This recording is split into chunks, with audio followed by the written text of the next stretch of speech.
Welcome to the Human Capital Innovations Podcast, your go-to source for personal, professional, and organizational growth and development. We hope you tune in often for all things people management, organizational development and change, organizational leadership, and social impact related. Maximize your personal and organizational potential with Human Capital Innovations Podcast.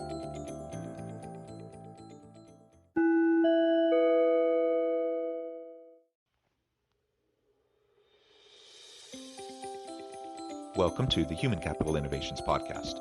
In this HCI podcast episode, I talk with Katie Chonacas about finding mental health and human connection with ethics, morals, and values.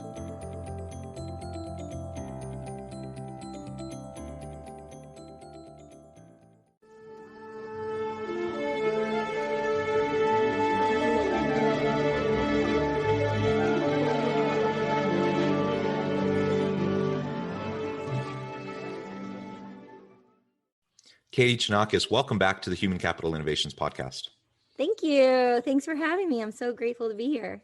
Yeah, we had the opportunity to have a really great conversation yesterday. Very rarely do I ever have someone back so quickly, but it's a great honor to have you back. We only really scratched the surface of our conversation, and it just so happened that I had a slot in my schedule open up for today. So it's a real pleasure to continue the conversation. We're going to build off of what we talked about yesterday in the episode. And today we're going to focus on finding mental health and human connection, coupled with the ethics, morals, and values that needs to inform those connections. As we get started, I wanted to share Katie's bio again with everybody. Katie Chonacas is a strong female leader who has worked in the Hollywood entertainment industry for over 2 decades. She has worked with 19 legendary A-list stars in 1 year, a big long list that I could share. You would recognize every single name. She grew up running cross country, so she has the mind growth mentality of short-term, medium-term, and long-term goals, which is what we discussed yesterday. She is now a women's empowerment coach in the entertainment industry. She's focused on time management, and she coaches clients on the 11X method for personal and professional psychological health, maintaining our morals, ethics, and values. Welcome back, Katie. It's a pleasure to have you back on the show. Anything else you would like to share with listeners today before we really dive on into the discussion? Well, I'm so grateful for the introduction. Thank you. It's very, very sweet of you. Thank you. Oh, it's an honor always to talk with such interesting people. And as we discussed yesterday, the entertainment industry is not one that I've tapped all that much in terms of talking to entertainment industry professionals. So I think it's a real interesting thing to be able to explore. Yeah. And of course, the principles we're talking about apply equally to other walks of life and other types of organizations as well. It sure does. It sure does. Now, kind of dissecting the if I broke it into two, and as an actor in entertainment, there's the Actors Union, there's the Screen Actors Guild, which is SAG-AFTRA, and then there's the Producers Guild, the Directors Guild, the Writers Guild, and then with writers, I'm with ASCAP, and there's BMI, and so, but there's no union for musicians. So they say like it's already a tough business being in the industry, quote unquote, but like they say like, when I first got involved in music, like it's a dirty business because there's no union to protect an individual. And I was definitely, as an independent young person in the world, like thrown to the wolves by executives and people at record labels. Like, I'm not kidding, where they give you smoke and mirrors, fluff and buff. And, and this is after I went on tour with 50 Cent and G-Unit. All right. And I was like, still being like, schooled, and like had a cloth over my eyes, and I'm a smart cookie, but naive in certain ways too, because you have your hopes and your dreams. And it's really important that I share my stories because I know what it's like to, Mark Twain, to really dream big and to have these like full, this full of, color rainbow mentality, because I just love color so much, and like angels, and such an optimist, and spirituality with hope and pleasure, but to get blindsided with your ethics and morals and values, and let the people who prey on people in the world take advantage and offer you something for like sell you a dream that you bite on, and then it's not ethical and it's not honest with your word at all. So Caroline Myss is a mystic intuitive. She's amazing. She did a TED Talk on choices. I actually was so inspired. I wrote an article on Ariana Huffington's platform called Thrive Global. Ariana Huffington and we met, a little context, on Valentine's Day during New York Fashion Week, and she personally asked me to write for her on the Huffington Post, and I did gratefully. And then she created Thrive Global, and then asked me to write for her on Thrive. And the very first article I wrote was on choices with Caroline Myss, because I was so moved by, the quality of our choices. And there's the macro choices and then the micro choices. And people think like the macro choices are like the major choices in our life, but actually it's the micro choices that we make that make, the big choices actually. So I thought that was really interesting. But, being, like I said, in the entertainment industry and dealing with music specifically, and being, thrown into some circumstances after I already had grand success of like touring in Europe with 50 Cent in June in front of 18,000 people, and, in Europe and South Africa. You would think after that, like I wouldn't, it's like kind of like, oh, like I've done this. So like no one's gonna, like I have this like merit, or I've crossed the finish line, or I've gotten to this point that you want to get, where in my egoic mind, or the illusion of quote unquote success of making it as a artist, and then that happening. And then of course, so many other stories that I seen and heard along the way, but like, Kesha, her story, Yeah. and what she went through. And I was, introduced to those people, and not to get into too much of her story, but like, I remember the person, I'll spare his name, took me over, and it was a vibe, and my vibe knew, it was a sense and it was a knowing, and I didn't proceed in that direction of the development of that relationship. I could have, if I wanted to, manipulate in a way, but I would only, at this point, with my consciousness and my intelligence of knowing what I knew from experience, I would only really be manipulating myself and going against my own ethics, morals, and values to partner up in this relationship. If I was maybe younger and I didn't know what I knew or went through some of the stuff, I probably would have. And that could have taken my journey on a different way. But sometimes when you have certain experiences before and after, you just know to take certain leaps and bounds. And then it's kind of measured within checking in with your own morale, right? Yeah. I think that's right. And, we often hear about the concept of trust but verify. And it's unfortunate. I do think that most people in this world are good, and they try to do right by others. Yeah. But there are people that exploit, people that are, evil, with bad intentions, and not just mistakes that we all make, but like literal bad intentions that they're looking for ways to get ahead, and they do it through harming other people. And so we need to watch out for those individuals, trust but verify.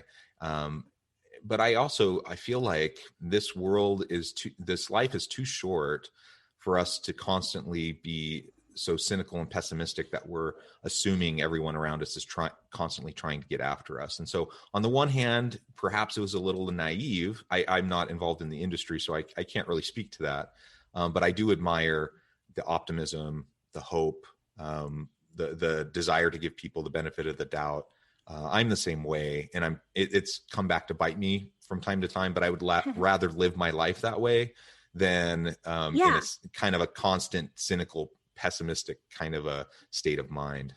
I agree. I prefer always being the ripple effect and the yes, and putting like into the ethers the good vibrations, because what we put out is, it's a full cycle, right? It's a full circle. So if we're like, no, we're retracting, no, we're just staying in our own cocoon and playing so small. But when we're the yes people and, making these choices of yes to put the good vibes out, then I feel like it definitely goes full circle. And, and a thing that you mentioned was that generally most people are good people. I agree. And I think we're all very good people. I think we're all very, very good people. I think what's happened along the way, we have all been forced into these circumstances and societal norms that maybe were norms in the past, but we've all been pressured to go against our own ethics, morals, and values. And because we've silently have done things in the workplace and in our personal lives, and we've gone against what we intuitively know, like I said earlier, like a vibe when you show up to a place and it's like a yes or no, we've just kind of gone along with the herd because we get confused, especially when we were kids. Like, we don't know. We're like, oh, everyone's doing it, we're just supposed to do it, but it doesn't feel right to me, you know? So I feel like the people who have had a lot of going against what they wanted are the ones who turn into anger and turn into the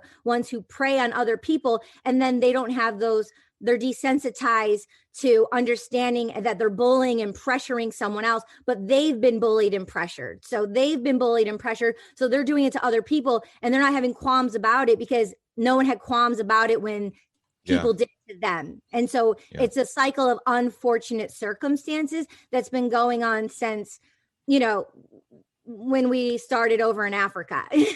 Yeah. You know, I think the socialization, the social systems that are in place do perpetuate a certain level of dysfunction, and can lead to those types of actions and behaviors. And to your point, certainly, you know, most people who are abusive were once abused, and most people who exploit and hurt other people, when it's intentional, it's because they were hurt the same way. I'm thinking of one particular incident I had with an individual, and it prolonged over several years. This person had all the power in the relationship. I kind of didn't have much choice but to, you know, just try to get along as best I could until I was out of the situation. And the reality was, though, I mean, he was a hard man, and he had no qualms about making things very difficult for the people around him. But to your point, I even had a frank conversation with him once, and he said, yeah, this is what I had to do. Why would it be any different for you? right. And he saw it as his role, like one of his important roles was to sift out, you know, the weak people who couldn't hack it. You know, and that was how he framed it in his mind and how he justified it. And so, you know, I think not that gives him a pass or gives other people a pass who do harmful things to people, but it does help to have a level of understanding, which perhaps can give us a little bit of compassion and empathy, or at least understanding. And then we can better understand how we can sidestep those types of approaches. The other thing you said that I think is just really important to key in on is, in all of these relationships that we have with others, whether it's at home, in our community, in the workplace, those connections are built upon multiple interactions where hopefully we're able to establish trust over time with individuals. And sometimes we reinforce that trust, other times we erode that trust. And we often then find ourselves in situations where they're more or less ethical dilemmas that we find ourselves in, where we have conflicting, competing values at play at the same time. And we have to prioritize and choose. You know, they're often some of the most messy decisions that we have to make in the workplace. For example, someone is not going to like the decision. It'll benefit some people, it'll hurt other people. And even if our intention is, even if we have the best of intentions, and even if we try to do the best good for the most people, there will still be people who are harmed, and we have to make sacrifices, we have to prioritize, and things don't always work out perfectly for everybody. And that's just the reality. And so when we find ourselves in those types of ethical dilemmas, we have to really lean heavily on our own moral code, our own ethical framework. And, you know, I don't expect every leader that I encounter to see things the same way that I do. Intelligent people will disagree on the best path forward on a whole variety of issues, right? Well-meaning, well-intentioned, smart people will disagree. So I'm not so worried about the disagreement. What I'm worried about is, what are those core values and the ethical, moral framework that people are using to go about making those decisions? And do they have some sort of a systematic approach where they can fairly and equitably go about making those decisions over time. So even if I'm not particularly pleased with how one decision was made, I can at least trust in the fact that this person, this leader, or this team of people, they went through a thorough process. They tried to understand who was going to be impacted by the decision and how it would impact them, and they had to make some hard decisions. I'm more okay with that, even if it personally hurts me, because I know they're going through a process. What I can't tolerate is when you see arbitrary and capricious types of decisions being made in organizations where it seems like there's no consistency. It seems like there's no reference back to core fundamental values or an ethical framework. And it's really just a decision of convenience rather than a decision of what's best. And that's what I think we need to fight back against. And those are the types of things that then erode trust in organizations. I can have a leader that I look to as an example. I think they're a person of integrity. I really appreciate all the hard work they do, but then they make one or two of these types of flippant decisions that harms people, and very quickly that trust is eroded, and they have to earn it back. It's not something that automatically I'm just going to give them again. And so those are the types of dynamics that we're dealing with in the workplace and at home, wherever. Any relationship that we're talking about, if it's a meaningful relationship, it has to be built on trust, which means it has to be built on repeated positive interactions where you see or at least perceive the other person as making a good faith effort, a best attempt at making a good decision that will impact the people around them.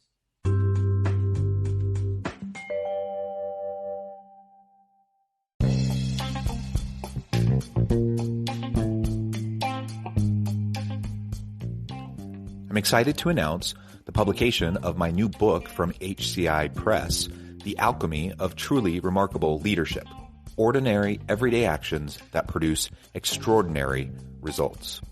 Consider how the nature of work has shifted over the past 50 years. With increased globalization, rapid technological advancement, and the shift in economic composition, the average job of today looks very different than the average job of 50 years ago. What will the jobs and organizations of tomorrow look like? Moreover, what does this all mean for organizational leaders? What are the core competencies and capabilities of organizations and their leadership that are prepared for continued disruption and geopolitical and socioeconomic shifts? Regardless of what the future holds, increasingly, leaders need to be socially minded, data-driven, decisive, champions of talent, and disruptors of the traditional notions of leadership, teams, organizations, and work. The Alchemy of Truly Remarkable Leadership will help you to explore your own leadership competencies and capabilities and consider ways to apply and implement them into your workplace and personal life.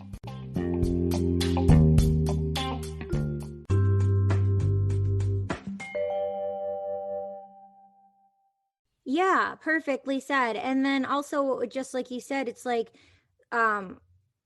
if this person is our oak tree, our core value of our kinship of trust, and then you notice they're not making the best choices for the organization or for themselves, then how can you trust them if you're looking to them as your anchor or oak tree and you're supposed to be looking up to them? I've had mentors and people I've admired and people in the workplace I've admired, and one went to Harvard, one went to the Olympics. Like that was my dream, like going to Harvard, Olympics. And then she had her own modeling agency, and I was the number one model. And like, I looked up to her and I was a youngster, and it was like the, evolve. It's like an arc of a TV show. It's like this, and we go through cycles of life. We evolve, we devolve, we evolve, we devolve. We're devolving, or we're either going up or we're either going down. So like this person in particular, I'm like a youngster, and I'm like looking up to her because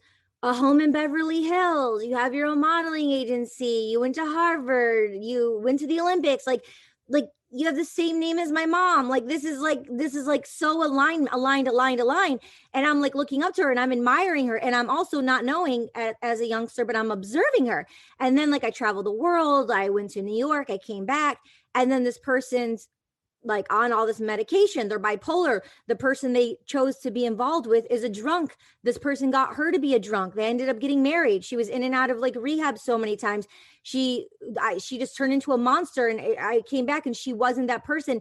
And I was still like doing everything in my power to like get her on programs, and like Esther Hicks, Abraham Hicks, just turning her on to all these things for mental health and for healing and to like, improve herself. But if someone doesn't want to do it, like we can't save anyone. We need to want to do it for ourselves. Just like if we see something going on with someone, we need to know how to dismantle and just pivot and shift and just go into a different direction, because where attention goes, energy flows. And we need to do that what's best for ourselves. And also circling back around to like everything we're talking about, then was then, but now in the society we live in with podcasting and all the doctors and scientists and educated people like yourself, we have the podcast so we can share and communicate information and show studies and research so much faster, where it's like, I just listened to this Blow Your Mind podcast, and it was 5 episodes, and it was on psychedelics and like science and how they're bringing back, psilocybin, which we naturally produce in our mind, and they're bringing it back to legalize it for psychotherapy. Like you go to people who go to a psychiatrist like every month, or they check in every few months to like get a refill on the prescription to make sure it's good. It's kind of like people who would be doing psychotherapy with psilocybin. They would go like once a month or every couple months to go in and have a session with psychedelics to get them to a cognitive place.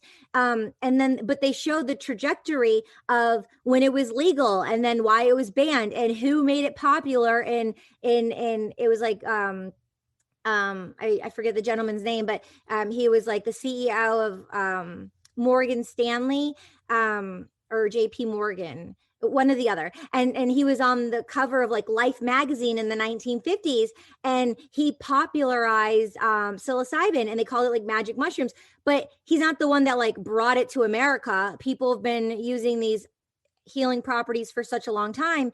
But the point is, through that 5-hour podcast, it was 5 parts. I was able to get all this information of the scientists of way back when, the trajectory and like where they are now, and where it's headed, and how they're circling back around to legalize it. And it's so cool to be in the age of where we are now, to have the knowledge, to know it, but then actually to apply it, and also be creators, and have the opportunity to create while we're here, and create, new patterns, new ethics and morals and values, and take what we want and leave what we don't want, and know the history, know what's been told, and then align and vibrate to what we align to, instead of taking on shackles and things that are just going to weigh us down, because by us not speaking our voice,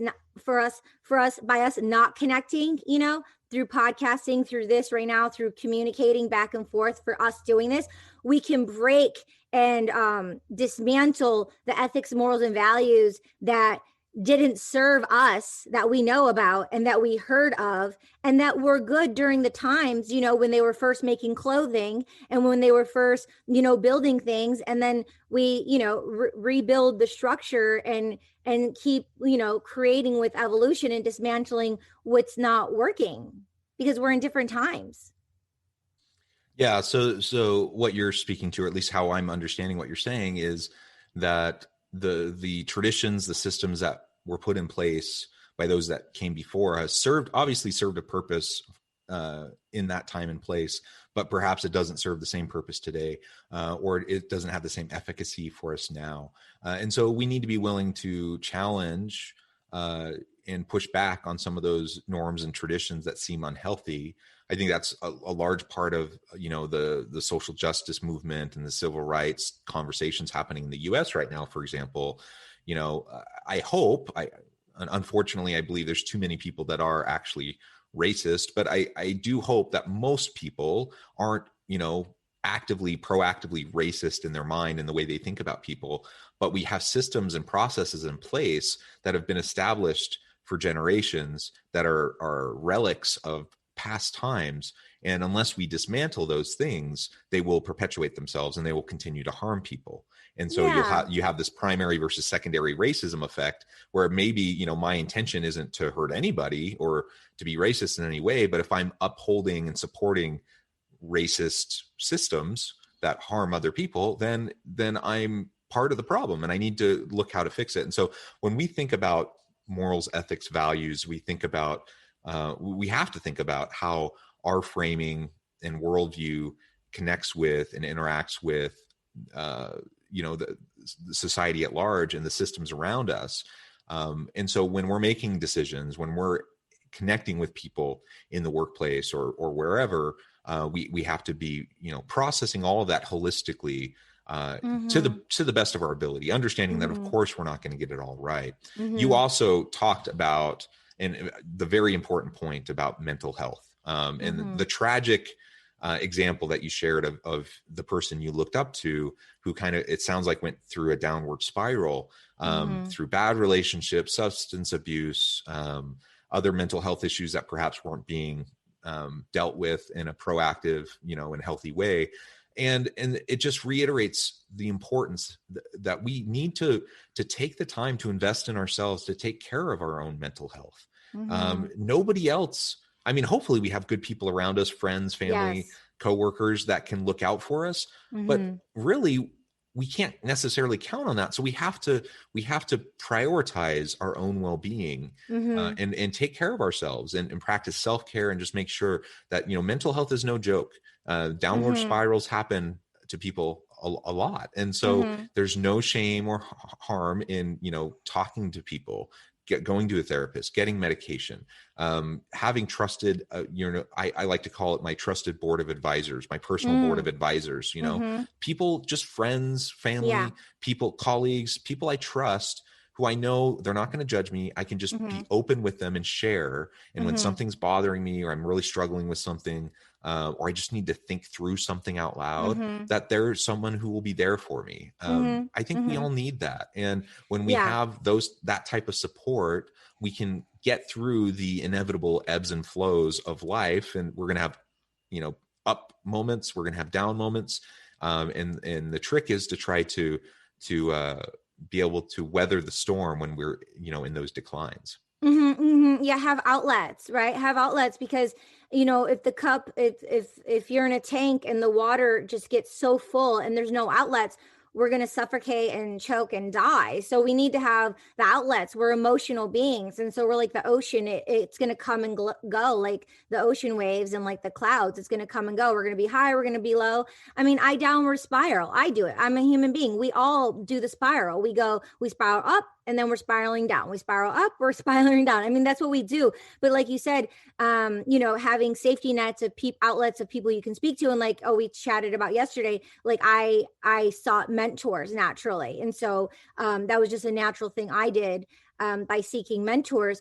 And right now in my life, in the evolution of my life, and the network of people I know, and there's different relationships I have with people, I've had to have the courage to break new grounds, to say things to people who have known me, you know, and who like think they know me, but like share new things with them. And so they're like, oh, maybe we should have a conversation this week. I'm like, okay, if you want to, you know, or like letting them know, because if they're always saying and treating someone in particular I'm thinking about, my friend in London, if they're always like speaking and treating me a certain way, and it's like, there's like some frustration or there's like a disconnect, it's like, I want to befriend you, and I appreciate and I honor our relationship. So I want to be honest with you of who I am and what I'm going through, because why are we really relating and connecting if there's a disconnect and I'm frustrated and I feel like you have this idea about me, but you really don't know me. You know me from when you met me and from what you know so far, but things have changed, and let's have an upgraded conversation. So then there's a new reality, a new connection, a stronger bond with one another.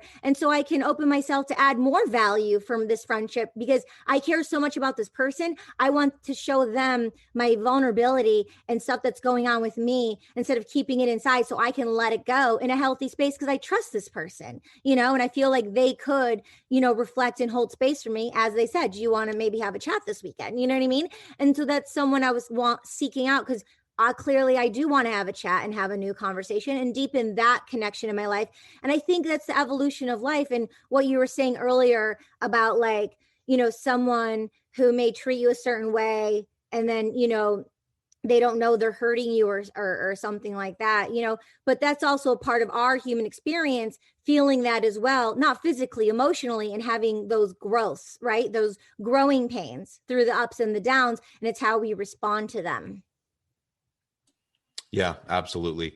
Well, Katie, again, looking at the time that it has flown by, we're about out of time. I really appreciate all of your insights, and it's been a really fun conversation. Before we close today, though, I did want to give you a chance to share with listeners again how they can get connected with you, find out more about what you're doing, and then give us a final word on the topic for today. Sure. Just aloversfairytale.com. Just go there and put in your email and we can stay connected that way. I'm on all social media platforms. And just a real quick short story that came to mind that I wanted to share. When I was in college, we had a chalkboard of 100 words. And out of the 100, we had to pick 20. And out of the 20, out of 100, we had to pick 20. Out of the 20, we had to categorize them, the importance. And number one for me was health, because I figured if I had my health, I could have everything else on the list in addition to everything else on the chalkboard. However, back then it was just overall health. I was thinking more physical health. I wasn't attuned and aware of mental health as I am now. So mental health for me is not just May and Mental Health Awareness Month. Mental health for me is a moment to moment daily practice. So I encourage you to, honor your emotional feeling, not just like, how are you? I'm okay, fine. But like, how are you emotionally doing, and check in with your emotions. Perfect. Thank you, Katie. It has been a real pleasure. I have really enjoyed this conversation. I encourage listeners to reach out, to get connected, find out more about what Katie can do for you, check out her music, check out all the great work that she's doing. And as always, I hope everyone can stay healthy and safe, that you can find meaning and purpose at work each and every day. And I hope you all have a great week.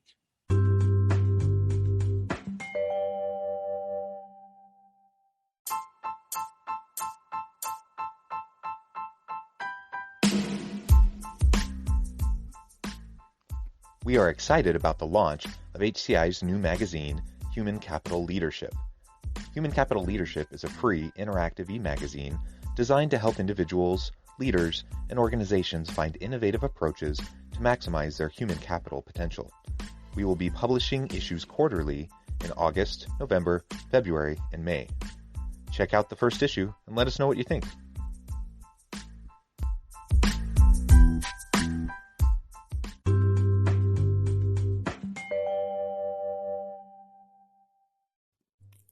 Thanks again for joining us for this episode of the Human Capital Innovations Podcast. I hope you stay healthy and safe and that you have a great week.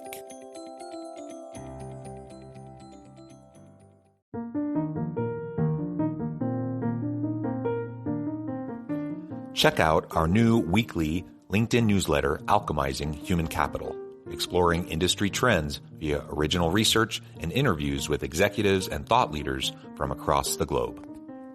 We look forward to having you join us.